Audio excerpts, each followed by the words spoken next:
As a Man Thinketh by James Allen, narrated by Robert Harrington. Chapter 3: The Original Simplicity. Life is simple. Being is simple. The universe is simple. Complexities arise in ignorance and self delusion. The original simplicity of Lao Tzu is a term expressive of the universe as it is and not as it appears.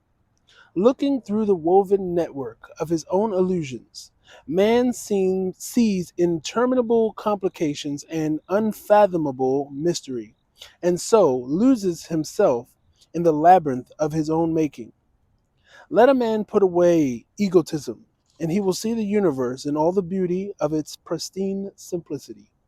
Let him annihilate the delusion of the personal I, and he will destroy the illusion which springs from that I. He will thus re-become a little child and will revert to original simplicity.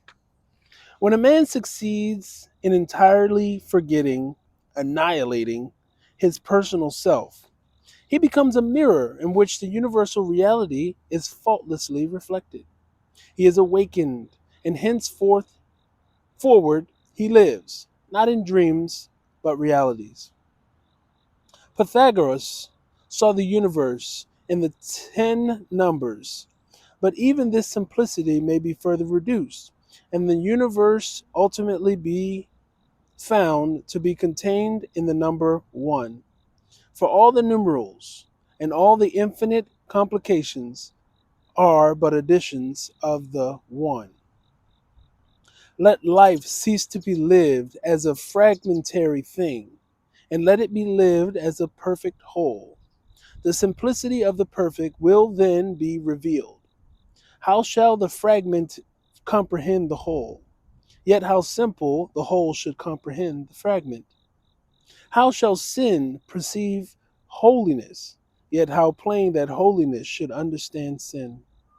He who would become the greater, let him abandon the lesser.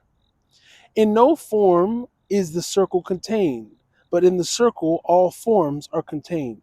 In no color is the radiant light imprisoned, but in the radiant light all colors are embodied. Let a man destroy all forms of self, and he shall apprehend the circle of perfection. Let him submerge in the silent depths of his being the varying colors of his thoughts and desires, and he shall be illuminated with the white light of divine knowledge. In the perfect chord of music, the single note, though forgotten, is indispensably contained, and the drop of water becomes of the supreme usefulness by losing itself in the ocean.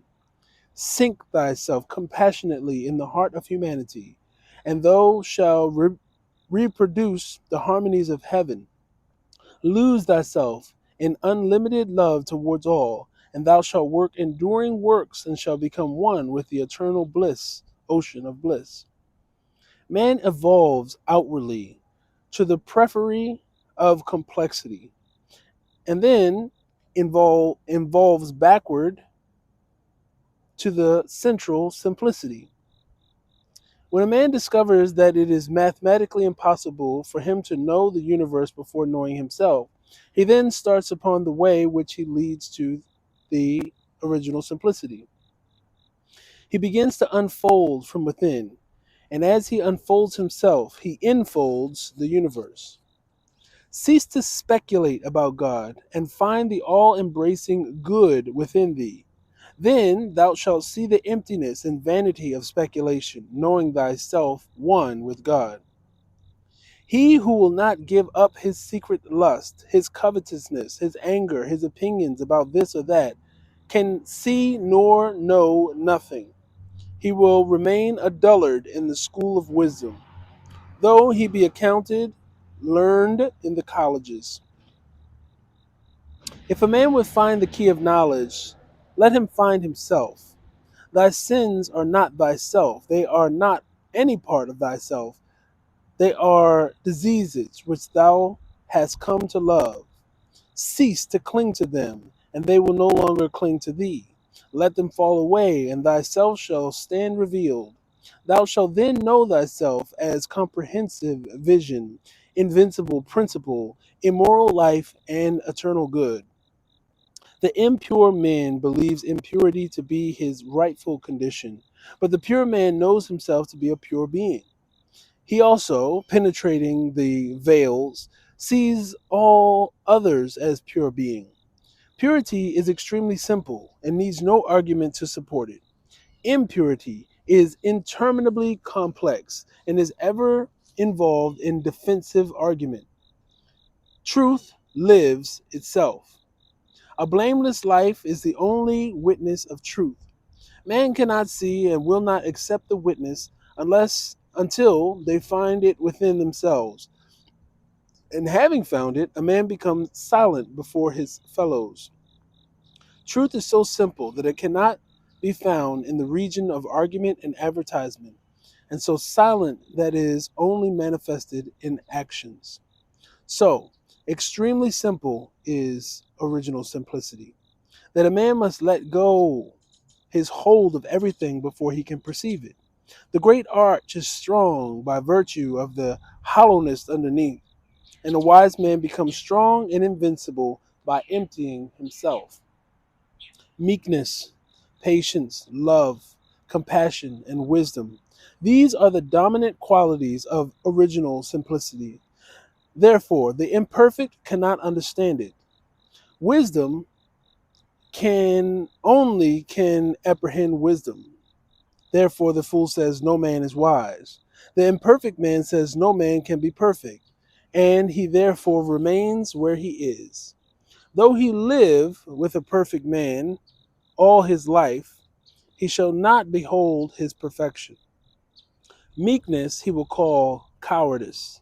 Patience and love and compassion he will see as weakness, and wisdom will appear to him as folly.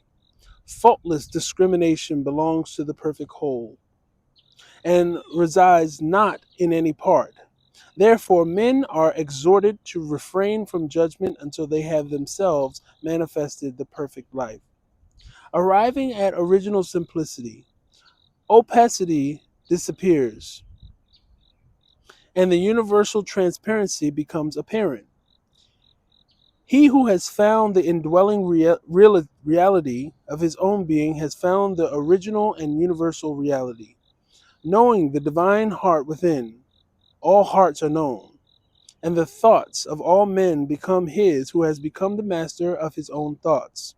Therefore, a good man does not defend himself, but molds the minds of others to his own likeness. As the problematic transcends crudity, so pure goodness transcends the problematical. All problems vanish when pure goodness is reached. Therefore, the good man is called the slayer of illusions. What problems can vex where sin is not? O thou who strivest loudly and resteth not, retire into the holy silence of thine own being and live therefrom. So shalt thou find pure goodness, rend it twain the veil of the temple of illusion, and shalt enter into the patience, peace, and transcendent glory of the perfect. For the pure goodness and original simplicity are one. The Heavenly Life by James Allen, narrated by Robert Harrington.